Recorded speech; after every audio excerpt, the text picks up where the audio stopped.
With rising tension and strife that is plaguing the country in relation to high cost of living, a number of politicians have literally taken up arms and are fighting each other to protect their rich lifestyle. These selfish politicians are said to be misusing their licensed guns, causing injuries and in some cases death.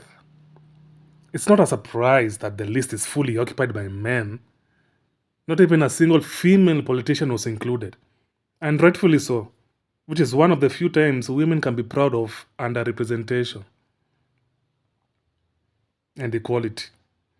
But that doesn't mean they aren't aggressive, not at all.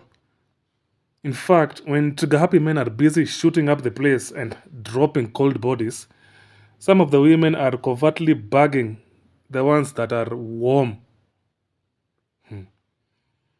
The type of person who carries a gun everywhere he goes could be the most dangerous of all. Because for him, it's like carrying a wallet. But instead of platter, it's full of plomo. Most days during the year that we go for work, we always remember to carry our wallets or money. Before leaving the house every day, you always remember to carry your wallet, keys, and phone. Wallet, keys, and phone. Wallet, keys, and phone, like clockwork.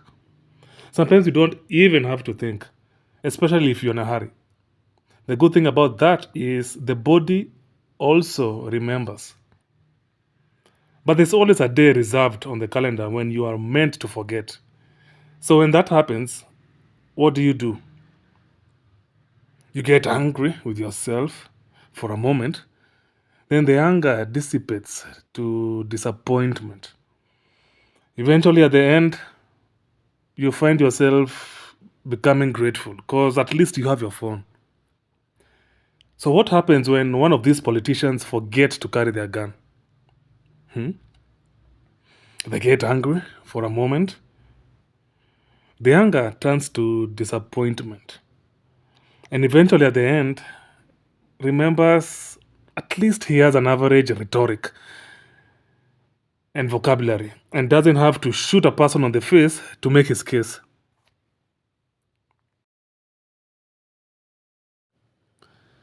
There have been multiple reports of motorists running through roadblocks and sometimes running over the police when their vehicle is signaled to stop for inspection.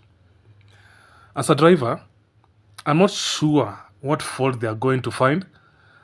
Probably that's why I usually panic. When this happens, the adrenaline kicks in, making my heart to beat much faster, which then causes my blood pressure to go up. And at this stage, I'm full of energy. It's either fight or flight. I usually don't want to do any of those two, but for some drivers, they choose to fly because we are yet to find the one who will question, challenge, and fight the system and save us from agents have him. Anyway, when it comes to PSV vehicles, they will grease the police a predetermined amount and off they will go. With private vehicles, it doesn't matter if your insurance or inspection certificate expired yesterday. To them, that is jackpot. Not only will they ask for grease, they'll also demand lotion and lube and stick you good. In Bungoma, a police officer was killed by a speeding police vehicle. That doesn't sit right. From the police report, Frederick Juma had stopped a trailer for a routine inspection when the police Land Cruiser speeding down from the other side of the road knocked him over. Since Frederick was standing next to the vehicle, you would assume that the truck also suffered a serious damage. Only a scratch. It was a near miss, so to speak. It almost feels like the trailer was not the intended target.